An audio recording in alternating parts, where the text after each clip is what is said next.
कैसे कैसे ढोंगी पीर मार्केट में घूम रहे हैं और लोगों को गुमराह कर रहे हैं। मुफ्ती सलमान अजहरी साहब से आप तमाम हज़रात समाज से बाबा जिनके नमाज का कोई ठिकाना नहीं, दिन भर कव्वाली में बैठे रहते, नमाज के बारे में पूछो तो कहेंगे मक्का में पढ़ते हैं, मदीने में पढ़ते हैं। कुछ वो भी हैं जो दिल की नमाजों की बात करते हैं। ये सब शैतान है। शैतान इस तरह के चेहरे बना करके उम्मत को गुमराह करता है। हमारे इलाके में एक मुरीद साहब आए हुए थे काफी साल पहले, किसी पीर साहब के। उन्होंने कहा था कि हमारे पीर साहब की नमाज अल्लाह ने माफ कर दिया है। मैंने पूछा था कि क्यों?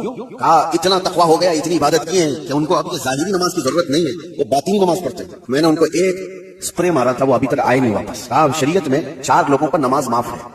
नाबालिग बच्चा हो तो नमाज माफ है, अभी मतलब उस पर नमाज फर्ज ही नहीं है। दूसरे पागल हो, दिमागी नहीं है, तो भी नमाज माफ है। और तीसरे औरत की जो माहवारी आती है हर महीने, हैज के दिनों में औरत को नमाज माफ है। चौथे बच्चे की विलादत हो जाए औरत, उसके बाद उसको निफास जो आता है वो 40 दिन तक भी हो सकता है मैक्सिमम, उतने दिन औरत को नमाज माफ है। ये 4 लोग हैं जिनको नमाज माफ है। मैंने मुरीद साहब से कहा था पीर साहब को पूछ लीजिए इन 4 में आप क्या हो? या तो तुम्हारा पीर नाबालिग होगा, या तो पागल होगा इसलिए माफ है, या तो फिर वो 2 कैटेगरी जो बड़ी डेंजर है।